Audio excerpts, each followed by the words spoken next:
এখানটা ব্যান কেন জানেন? যাদের ভুঁড়ি আছে তাদের জন্য, ভুঁড়িটা যাতে এখান থেকে পাস করে। আমার মতন দেবলীনাদের জন্য নয়।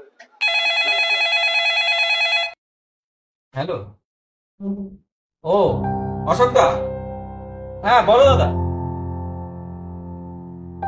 কালকে চুচুড়া একটা ওডিয়া।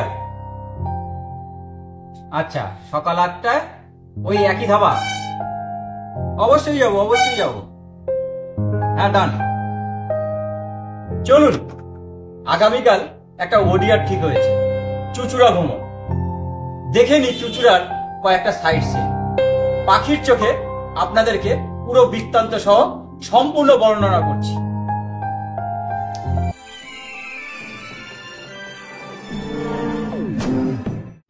বাইক নিয়ে ঘোরার মজাই আলাদা। আর যদি বাইক নিয়ে গ্রুপ রাইড হয় তাহলে তো তার আনন্দ আর মুখে প্রকাশ করা যায় না। তাই আমরা শনিবার গ্রুপ রাইড ঠিক করেছিলাম চুচুড়ার ব্যান্ডেল চার্চ, বাঁশবেড়িয়ার হংসেশ্বরী মন্দির, ইমামবাড়া ও আরও 3টি স্পট আমরা দেখে নিতে পেরেছিলাম।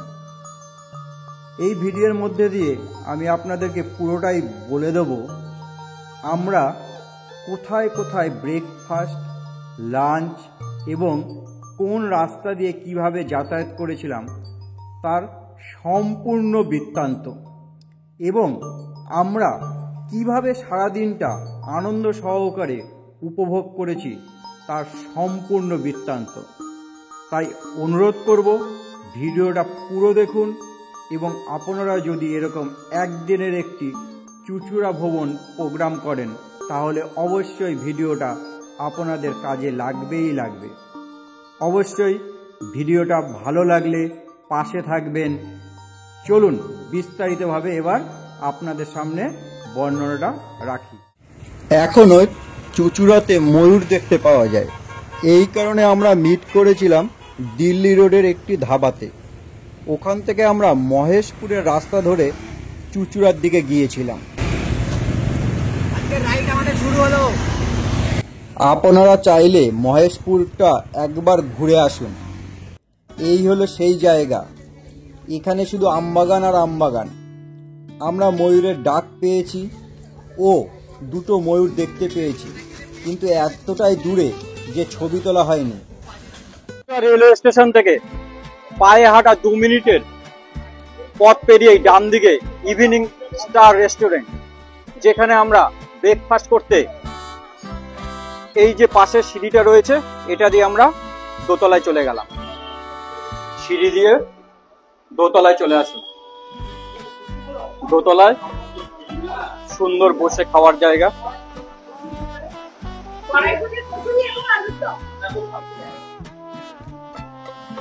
আর এর উপরে রয়েছে রান্নাঘরটা। আমাদের ব্রেকফাস্টে কি আছে? কড়াইশুঁটি কচুরি, তার সঙ্গে আলুর দম আর গুড়ের রসগোল্লা। কচুরি, আলুর দম আর রসগোল্লা।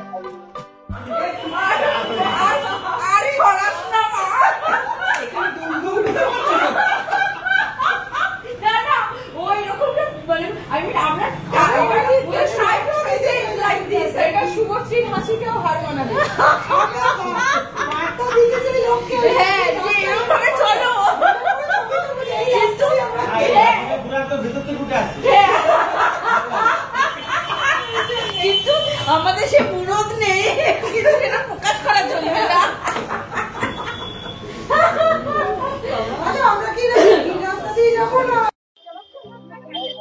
এখানে প্রবেশের জন্য কোনো কিন্তু প্রবেশ মূল্য নেই। আর একটা বিষয়, আপনি যে গেট দিয়ে এখানে প্রবেশ করবেন আপনাকে কিন্তু বাইরে বেরিয়ে আসতে হবে সেই গেট দিয়েই। এই চার্চ দর্শনের সময় হলো সকাল 8টা থেকে বিকেল 4:50 পর্যন্ত। আমরা তো নয় বাইকে এসছি, আপনারা যদি ট্রেনে আসেন তাহলে চুচুড়া স্টেশনে নেমে একটি অটো বুক করে নিন সারা দিনের জন্য, এবং ওনাদেরকে এই 5টি 6টি পয়েন্ট বলে দিন। ওনারা ওনাদের মতো সুবিধা মতো আগে পরে হিসাব করে ওনারা আপনাকে দেখিয়ে দেবে। এর জন্য অটো ভাড়া পড়বে 700 থেকে 800 টাকা। আর অবশ্যই পরামর্শ দেব, চুঁচুড়া স্টেশনে নামার পর আপনারাও কিন্তু ব্রেকফাস্টটা সেরে নেবেন। ব্যান্ডেল চার্চ পশ্চিমবঙ্গের প্রাচীনতম খ্রিস্টান গির্জাগুলোর মধ্যে কিন্তু একটি অন্যতম গির্জা। এই চার্চটি নির্মিত হয়েছিল 1599 খ্রিস্টাব্দে। এই চার্চ সম্পর্কিত দুটো ঘটনা বা কাহিনী আপনাদেরকে জানাই। 1632 খ্রিস্টাব্দে মুঘল সম্রাট শাহজাহান পর্তুগিজদের আক্রমণ করেছিল এবং অনেক পর্তুগিজ এই বিধ্বংস যুদ্ধে মারা গিয়েছিলেন এবং এখানকার অনেক কেল্লা গির্জাও ধ্বংস হয়ে গেছিল। সেই সময় ব্যান্ডেল চার্চের ফাদার ছিলেন জুনান ডিক্রুজ। তাকে বন্দি করেছিলেন শাহজাহান। এবার শাহজাহান তাকে বন্দি করে যখন দিল্লি নিয়ে গেছে, দিল্লিতে নিয়ে যাওয়ার পরে তাকে হাতির পায়ের নিচে পিষে মারার আদেশ দেন। কিন্তু কাকতালীয়ভাবে সেই হাতি সেই ফাদারকে না মেরে সুরে করে তার পিঠে তুলে নেয়। শাহজাহান সহ সেই দরবারে সবাই তো তখন চমকে গিয়েছিলেন। এরকমই আরেকটি ঘটনার কথা আপনাদের সঙ্গে আমি শেয়ার করছি। যুদ্ধের সময় দেখা যায় মাতা মেরির মূর্তি জলে ভেসে চলে যাচ্ছে। এক সৈনিক বা যুবক তাকে উদ্ধার করার চেষ্টা করলেও মাতা মেরির মূর্তি কিন্তু উদ্ধার করতে পারেনি। পরবর্তী সময় যখন এই গির্জা আবার পুনঃপ্রতিষ্ঠা বা নতুন করে তৈরি করা হয়, তখনই হঠাৎ একদিন ওই মাতা মেরির মূর্তি হুগলি নদীর পাড়ে ভেসে ভেসে চলে আসে। এরকমই অনেকগুলি ঘটনা কিন্তু এই ব্যান্ডেল চার্চের সঙ্গে জড়িত।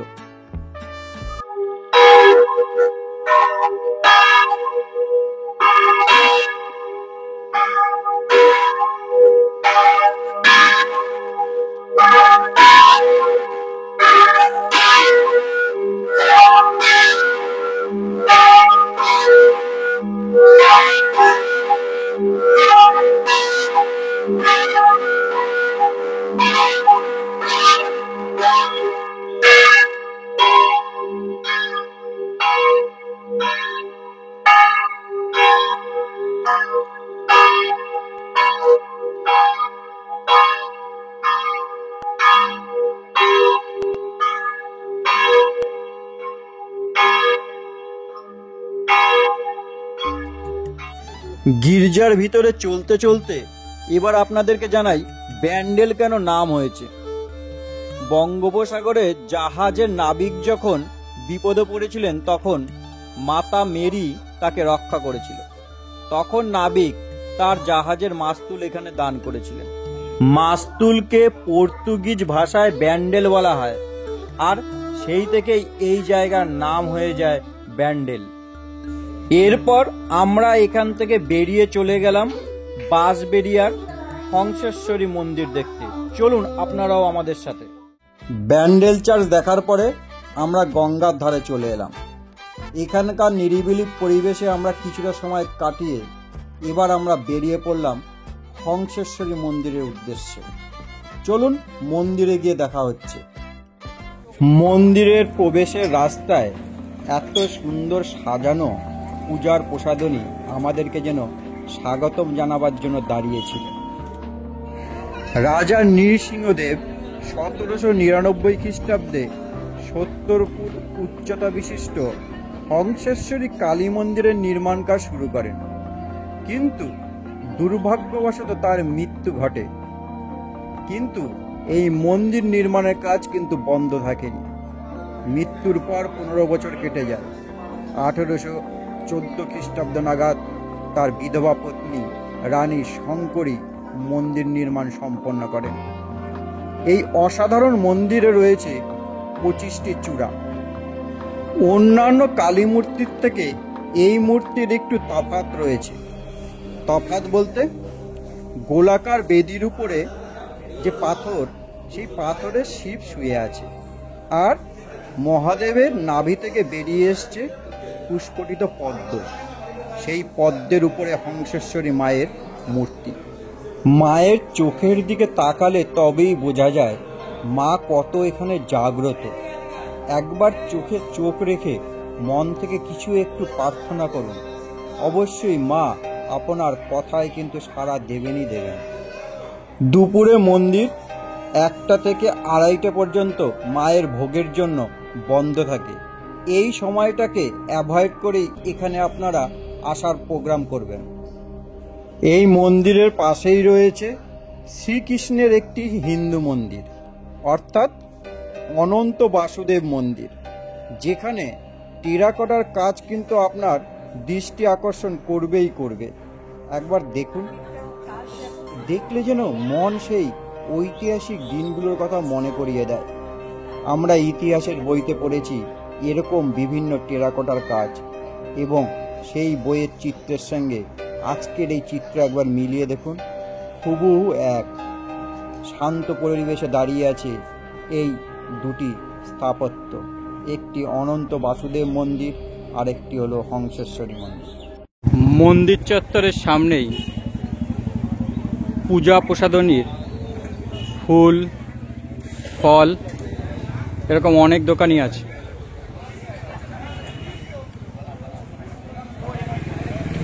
আর একটা বিশেষত্ব পেলাম, এখানে আপনি ঘুগনি খান, ফুচকা খান, সবই কিন্তু নিরামিষ। রাজা স্পেশাল নিরামিষ ঘুগনি আমি রাজাদার থেকে খেলাম, খুব ভালো লাগলো, টেস্টফুল, অর্থাৎ পেঁয়াজ ছাড়া দারুণ বানিয়েছিল, পেঁয়াজ রসুন তেল ছাড়া ঘুগনি একদম। মন্দিরের উল্টো দিকেই রয়েছে ভগ্নপ্রাপ্ত জমিদার বাড়ি বা রাজা নৃসিংহ রয়্যাল প্যালেস। আজ এখানে প্রবেশ নিষেধ। সত্যিকারের এমন অবস্থা দেখে মনে হচ্ছে এই মনে হয় ভেঙে পড়ে। এখানে আপনার ঘন্টাখানেক সময় নিমেষেই কেটে যাবে। আর বলি, মন্দিরের সামনেই রয়েছে ওয়াশরুম এবং বাইক বা 4 চাকা রাখার জন্য একটি মাঠ। এরপর আমরা এখান থেকে চলে গেলাম ইমামবাড়া, যা এখান থেকে 7.5 কিলোমিটার দূরে অবস্থিত। চলুন ওখানে গিয়ে দেখা হচ্ছে। 1495 সালে বিপ্রদাস পিল্লাই রচিত মনসামঙ্গল কাব্যে হুগলি নামের উল্লেখ দেখা যায়। এর থেকে বোঝা যায় জেলার নামকরণ বিদেশীকৃত কিন্তু নয়, কারণ এই রচনাকালের 22 বছর পর পর্তুগিজরা বাংলায় প্রবেশ করেছিল। ত্রিবেণীতে অবস্থিত জাফর খাঁর মসজিদ ও তার মাদ্রাসায় উল্লেখিত প্রতিষ্ঠা তারিখ থেকে অনুমান করা যায় 1298 সালে জেলার উত্তরাংশ মুসলমান শাসনভুক্ত হয়েছিল। এই হুগলি জেলার অন্যতম পর্যটন স্থল হল ইমামবাড়া। ইমামবাড়া কথার অর্থ ইমামদের থাকার জায়গা, কিন্তু ভারতীয় উপমহাদেশে এই শব্দের মানে হল বড় হলঘর। পুরানো স্থাপত্যটা আগেই ছিল। অমিয় কুমার বন্দ্যোপাধ্যায়ের ওয়েস্ট বেঙ্গল গেজেটার্স হুগলি অনুযায়ী হুগলি ইমামবাড়া তৈরি হয়েছিল 1694 সালে। নজরগাঁও হুসেন ও তাজিয়া ঘর মিলিয়ে এই বিশাল সৌধ তৈরি করেন। তাতেই রয়েছে লন্ডনের বিগ বেনের পরে দ্বিতীয় বৃহত্তম এই ঘড়িটি। আপনাদের আরেকটা ভালো তথ্য দিই, সেটা হলো ঘড়িতে যে 3টে কাঁটা আছে, বড় থেকে ছোট অবধি কাঁটাগুলির ওজন হলো যথাক্রমে 80 মণ, 40 মণ ও 30 মণ। বেলজিয়াম থেকে আনানো কাচের ঝাড়বাতির অধিকাংশই এখনও এখানে রয়ে গেছে, আর জরি দালানে রাখা থাকে তাজিয়াও। আগে মহরমের তাজিয়ার সাথে হাতি ঘোড়াও বেরোতো, এখন আর তা হয় না। তবে মহরম মাসের 7 ও 10 তারিখে তাজিয়া বার হয়। শোভাযাত্রা করে সেই তাজিয়া নিয়ে যাওয়া হয় স্থানীয় কারবালা মাঠ পর্যন্ত। ঈদের দিন এই এলাকায় অন্যতম আকর্ষণের জায়গা হয়ে ওঠে ইমামবাড়া। ইসলামী স্থাপত্য ও ভাস্কর্যের সুন্দর এই নিদর্শন এবং ঘড়ি দেখতে বহু ভ্রমণ পিপাসু এখানে আসেন প্রতি বছর। তাই আপনাদের কাছে আমার অনুরোধ রইল, আপনারাও আসুন। হুগলির ইমামবাড়ার সাথে ব্যান্ডেল চার্চ দুটো একসঙ্গে একবেলায় ঘুরে দেখে নিন। চুচুড়ার পিপুল পাতিতে বাঙালিয়ানায় লাঞ্চ করতে এবার আমরা ভিতরে ঢুকবো। প্রথমে চলে এলো নিরামিষ থালি, ভাত, আলু ভাজা, পাঁপড়, আলু ফুলকপির তরকারি, 5 রকম সবজি দিয়ে একটা তরকারি, ডাল, চাটনি, এরপরে চিকেন, ডিম বা মাছ যে যার মতো করে অর্ডার করছে। এটা ছিল আমাদের দুপুরের লাঞ্চ।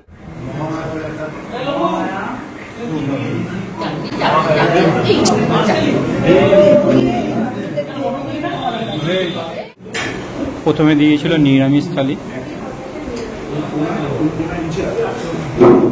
তারপরে যার যেমন পছন্দ চিকেন, মাছ সেরকম সংগ্রহ করে খাওয়া দাওয়ার মধ্যে দিয়ে আড্ডাটা ভালোই হয়।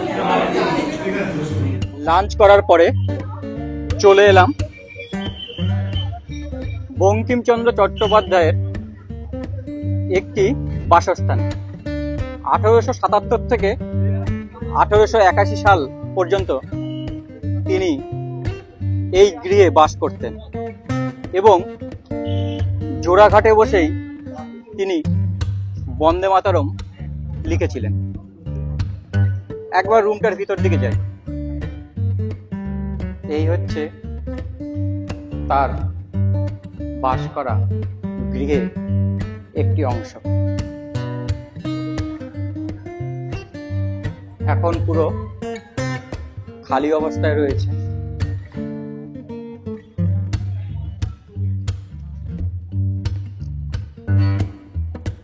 বন্দে মাতরম।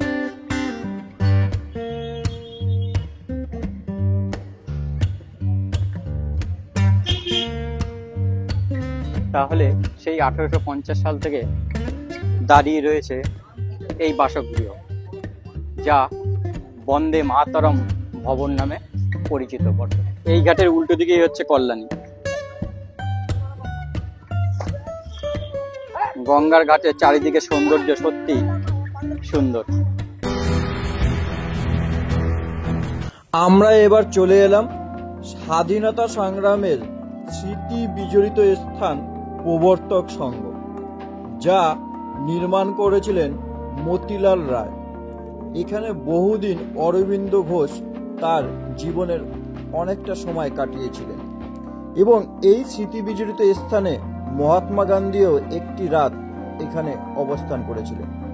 যেহেতু চন্দননগর ও চুচুড়া ইংরেজদের অধিকারে কখনোই আসেনি, তাই এই এলাকাটাই বেছে নিতেন সংগ্রামী যোদ্ধারা এবং সেই কারণে এখানে বহু স্বাধীনতা সংগ্রামীর পায়ের ছাপ এখানে পড়েছে।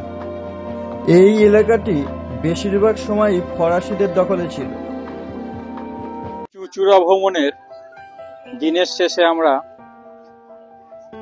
চন্দননগর ঘাটে এসে উপস্থিত হলাম। এখানে আমরা কিছুটা সময় কাটানোর পর আমাদের আজকের ওডিআর এখানেই আমরা শেষ করব। এরপরে যে যার বাড়ির দিকে চলে যাব। তাই অবশ্যই ভিডিওটি ভালো লাগলে এরকম ট্যুর প্রোগ্রাম আপনারা অবশ্যই করুন।